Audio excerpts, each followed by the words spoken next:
What's up, Stat Family? Told you we was coming back with another. We got Magic Johnson and Larry Bird and Courtship Arrivals Basketball Part 3. This is a live reaction. Make sure you hit that like button, hit that sub button, and comment below. Let's get it.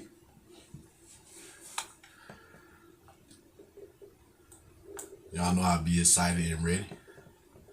No fake. Who's your favorite basketball player? You know what? Magic Johnson. Who's your favorite movie star? Eddie Murphy. Pino, all you ever talk about is nigga this and nigga that. And all your favorite people are so-called niggas. It's different. Magic, Eddie, Prince are not niggas. I mean, they're not black. Let me explain myself. Has the N-word ever been used by a white person to describe Irvin? I doubt it.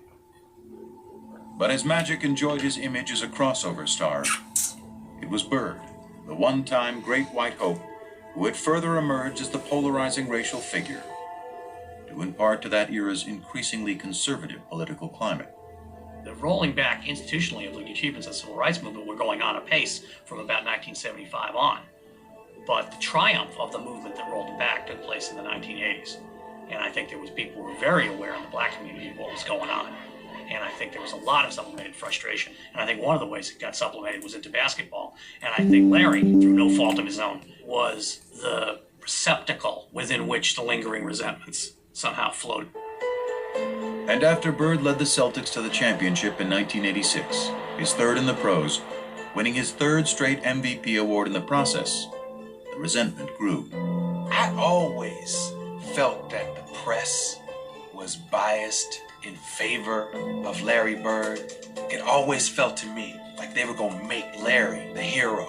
You know, you'd see somebody score and Larry would be in a cast in a suit on the bench and they'd say, Larry Bird made that possible a couple weeks ago when he told that guy he could do it, and he just did it. They gonna get his motherfucker the assist and he not in the game? Not to be racist, but we have a white guy who's the best in the world. It's predominantly a black sport now. And you got a guy like Larry Bird who can't run, who can't jump, but can do everything out there. That don't mean nothing to me. It don't mean anything. Bird trying to. It never has. I don't know why. Am I doing something Bird trying wrong to get here? him up there now. Bird may have sought to avoid the conversation entirely, but the more he won, the less he could escape it. Now there's a steal by Bird. Underneath the DJ, lays it in. What a play by Bird. In 1987, after Boston beat the Detroit Pistons to advance to the finals for the fourth straight year, Pistons rookie Dennis Rodman called Bird overrated because he was white. His teammate Isaiah Thomas then chimed in with some thoughts of his own.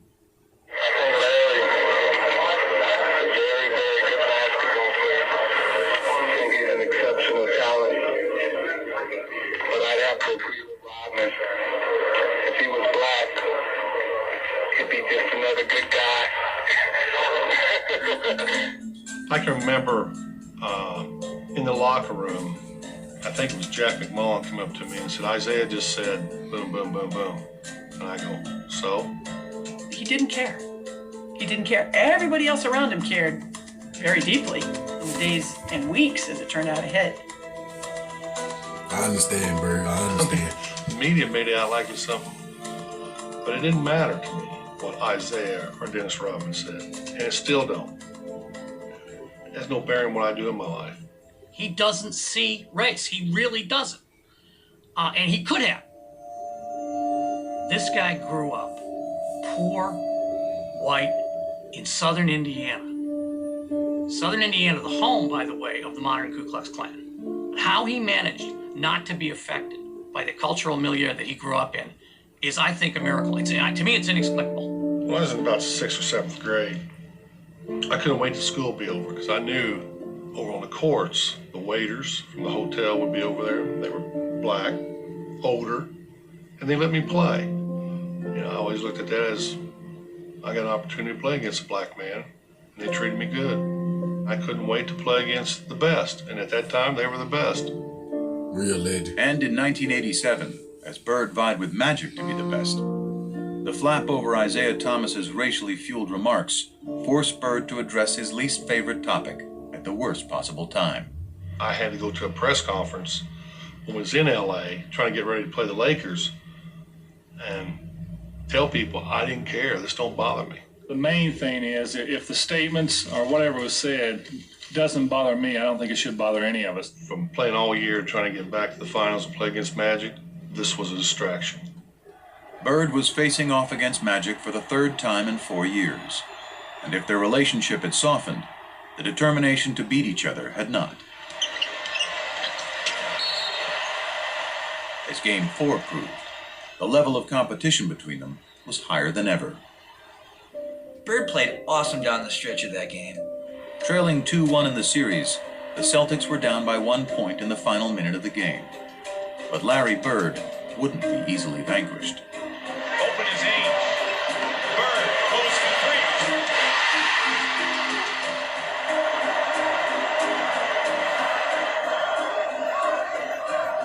three. With 7 seconds left, though, the Lakers still had life.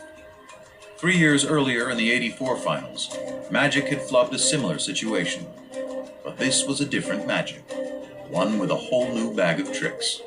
My man switched to Kareem, and Kevin McHale jumped out to me. As soon as I saw Kevin, I said, oh, I'm taking him. You know, Magic puts it on the floor, a couple head and shoulder fakes, and he raised up in the air.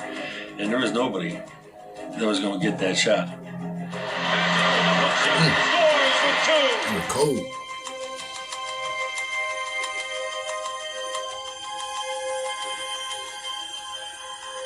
I remember after they called timeout thinking, there's still a shot here. Celtics may still win this game.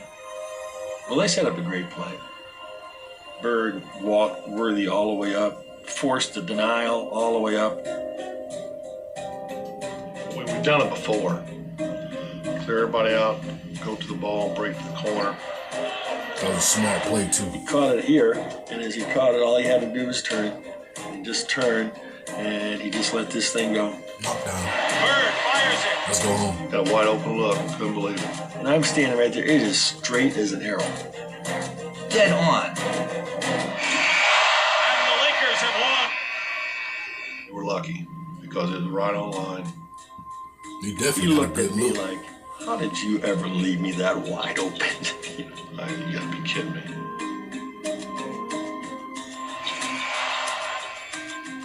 Changed the whole series. The Lakers won the series in 6. And in the aftermath of a year in which Magic had won his first MVP, the rivalry suddenly took on a new tone. Magic's just a great basketball player. He's the best I've ever seen, you know. Unbelievable. I don't know what to say. Real legend. I was shocked that he said it, because I thought to myself, maybe this is the beginning of a new era that's not going to include him. It was the passing of the torch a little bit. After vanquishing Bird in '87, Magic wasn't done winning. The following year, he squared off in the finals against his good friend Isaiah Thomas and the Pistons, Well, Magic Johnson was a problem. beating them to become the NBA's first repeat champions in 2 decades. By the dawn of the '90s, he'd won 5 titles, played in 8 finals, and equaled Bird's MVP tally of 3. But the more Magic won, the less Irvin seemed to be around to reap the spoils. Once I tasted the champagne and the championship, I wanted more of that and more of that. So Magic kept growing because we were successful. And the persona and all of that came with that. The Prince of LA was now the king. And in Hollywood, being royalty had its perks. What was Irvin Johnson's vice? Now, you know my publicist wants me to say winning. But women loved Irvin. Real legend. Back then, before voicemail, they used to have these mail slots in the hotels where you leave your key. And when we get into a town, Irvin's mail slot would be so packed, and it would be just Susan and a phone number, Linda and a phone number, Joyce and a phone number. I mean, that was every city, every time. I was on top of my game as Magic, so I needed all that around me at that time. The women, this, the that, Hollywood. Magic was living in a context of sybaritic excess from the minute he walked in the door, and he developed a sweet tooth for it. Sex with several women at the same time. Yeah. Like I said, women have different fantasies. Some want to be with 2, 3 at a time. You know, one time I had 6 at one time. That's just... I really do believe None of he your looks business. upon Magic Johnson as a movie character he played. I think Irvin got overwhelmed in LA by what it meant to be a star. That's probably true that the Magic ego swallowed Irvin a little bit, but that's okay because I couldn't win 5 championships without that. Through all of this haze of women and money and fame and fortune, he still kept basketball at #1. He never seemed to lose that focus. Larry had 2 jobs his last 7 years of playing. It was playing basketball, and then it was him being committed to taking care of his back. He had first heard it in 1985, building the driveway at his mom's house back in French Lick. Larry decides to do it himself. This is Larry Bird, the superstar, out there breaking his back, literally shoveling gravel. And that was the beginning of a process. I would see him on TV laying down, and then they told me that he had to lay down on planes, different things like that. And I was like, wow. As Magic soared through the prime of his career, Bird was breaking down. His deteriorating back and punishing style of play proving an excruciating mix. From 88 to 92, it was painful to watch. It was painful to cover. Larry is quite ornery when he's not feeling well, which means he was ornery for those next 4 years. He could manage the pain in a way that very few people can do. There'd be days he could come in the office and he couldn't stand up straight. But even after 2 ruptured Achilles tendons and surgery on his back in 1991, Bird kept going to work. Product of a lesson learned many years before, seeing the swollen ankle of a man long since gone. Well, we don't know if it broke or not, but it looked broke to me. Had to go to work and he had to get his boot on, and it took everything I had to help him get that boot on his foot. Then he stood up limping, and he says, well, I'll see you this weekend, because he was working construction at the time. And I was pretty amazed how he could fight through that all week, then come home on the weekend, and it was black and swollen, and he'd sit around on the weekend and put that boot on and go again. Real legend. If you get paid to go to work, you got to go to work. It was a situation that he was seeing almost daily. He had lost the structural stability in his spine. So it would slip into abnormal positions to try and lock itself to get an artificial stability. That's like getting your finger stuck into the door and somebody's still pushing on the door. So what we had to do was unlock his spine, realign it, do techniques that would hold that for 4 hours, 6 hours, that type of thing, and then he'd go play basketball. That's legendary, man. Every time I would play, I was wondering if I was going to be in a wheelchair, or was I ever going to be able to, walk on the beach or hold my kids. That boy, his pain in his quest for basketball became all-encompassing. Very few people really knew what Larry was living with, because this was Larry's issue, and there was no sharing of his pain. I probably should have retired in 88, 89, but it's that competition. Maybe one more chance, maybe Magic could get together in the finals, but it never happened. I'm sleeping, really, laying down, just waiting on the game, and the phone rings, and the voice says, hey, you gotta come back to LA. And I said, okay, why? Well, I can't tell you till you get to LA. So I said, okay. 2 hours later, he was in the office of Lakers team physician Michael Melman. Dr. Melman, and he starts to tell me that, through the physical that I took, that they discovered that I had HIV.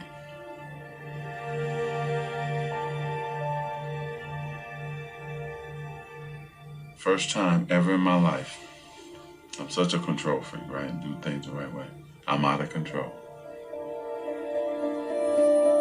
Oh, it was everything.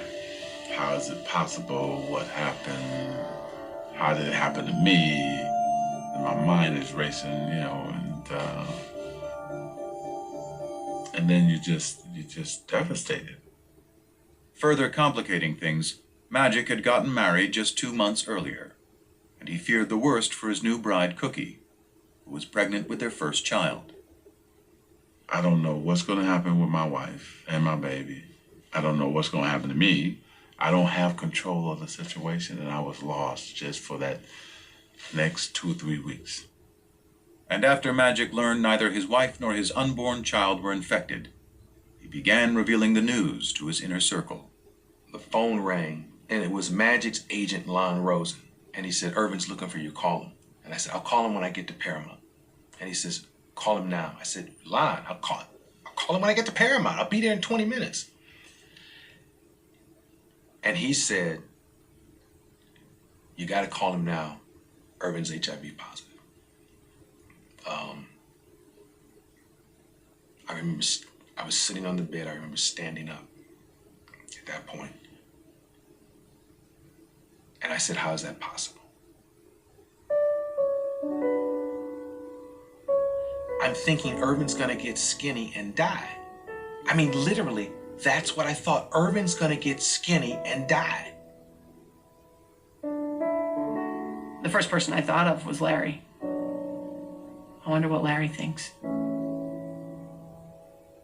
The day that I heard about Magic, it just sort of changed my love for basketball. It shook me up. You know, you get that feeling, probably the same type of feeling I had when my father died. He wants to understand why, you know, how can I talk to him? I need to speak to him. It was just really important for Larry to talk to him. You know, sort of, I don't know. I wanted to hear it from him, probably didn't believe it.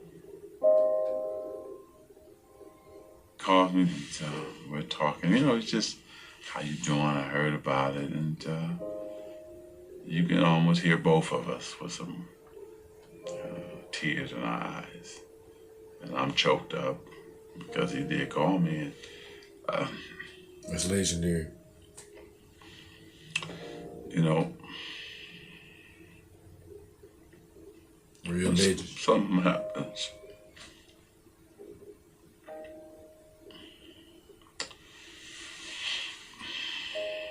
To you.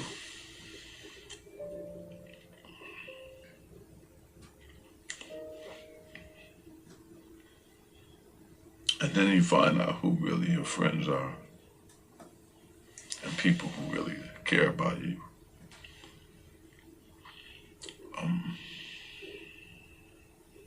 You figure all those battles, all those things we had to go through as warriors, as competitors, and as men. And here this man says, hey, you know what, man, you're okay. And so that was the greatest moment for me too, you know, to have him check on me and to make sure I was okay. First of all, let me say good after late afternoon. Because of the HIV virus that I have attained, I will have to retire from the Lakers today. It's the only press conference I've ever been in where I've seen reporters cry. I mean, we thought this guy was in total denial. I plan on going on living for a long time, bugging you guys like I've always have. We thought this smile was going to be wiped off his face forever, and he was going to die. We're going to watch him die in public. I just remember in the room, he was joking, and I'm sitting there looking at him crying, and he's like, Coop, man, I'm going to be okay. I'm going to be okay. It's going to be all right. I am going to go on. I'm going to beat it, and I'm going to have fun. Sure, come on. You're going to beat this? And to him, it was a contest. Larry Bird and Magic Johnson, AIDS and Magic Johnson, it's same thing. It's just a different game, different rules, but I'm still going to win. He wasn't planning on going nowhere. Irvin was planning that day to find the right medicine to eat right, get rest, and live forever. That's what he was planning. Thank you again, and I'll see you soon. But his magic put up a positive public face. His nemesis, still out of sorts, shed the mask he had hidden behind for years. He was visibly like, wow, how could that happen? You know, it really set him back. Probably the two toughest days I've had since my father passed away, and I've been very depressed and sort of been out of it. I listened to him talk in this press conference about how devastated he was. And I remember thinking to myself, you know, goddamn, Larry found Irvin. You know, just out of the blue, something like that happening. It's just, I've never had, other than one other instance, and I was hoping I would never see that again, because I remember how I felt weeks after that. And yesterday was just a sad day. And at his game that night, Bird was forced to confront pain he couldn't so easily play through. Real legends. Didn't want to be there that night. First time ever. And really last. You see it on his face when we you played wanted to in be Atlanta. Had no feel for the game, you know. This wasn't a good time to be out there. Never had that before. That night he threw a pass. I'll never forget it. He threw a half-court pass behind his back for a layup. And if you blurred your eyes, just squinted your eyes, it looked like magic. And that was Larry saying goodbye. Real legend. Part 3. Thank y'all, Bird family. I thank y'all, Stat family, for watching the full video. We're going to be back with the last part after this video. Make sure y'all stay prayed up. Make sure y'all be good and y'all be safe. You know?